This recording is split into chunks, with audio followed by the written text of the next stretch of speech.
There's a lot that has been written on leadership, but as you look around the world today, do we have good leaders? Everywhere, in politics, in government, in business. The world is in a very precarious stage. I mean, Wall Street and the greed and avarice in 2008 almost shut down the entire world. So what's the frontier going forward? I think it is creating Soulular leaders. I've coined the word Soulular because Soulular leaders are not about greed and avarice. Soulular leaders lead from the spirit, not from the intellect. Even Einstein warned us that we must take care not to make intellect our God. Sure, it has powerful muscles, but no personality. It cannot lead. It can only serve. And yet, many of us lead from the intellect. When my son was alive, I did too.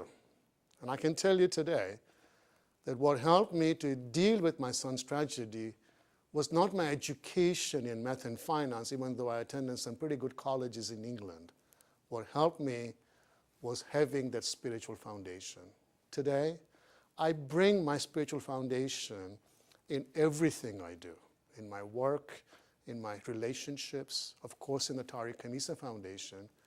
And when you lead from the Spirit, what does that really mean? Nothing wrong to have a good mind and a good intellect.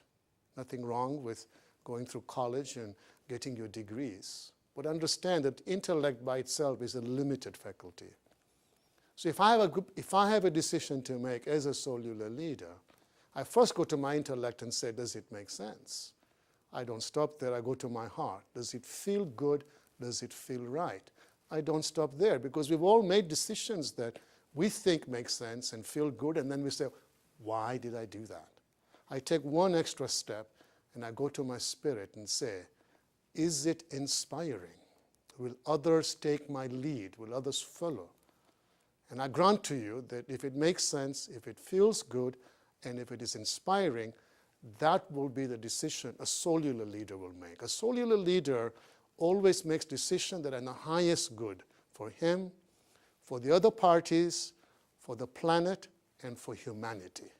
And this is where I believe the next frontier is how do you become a Soulular leader? And that's what I'm teaching to the corporate world. Thank you.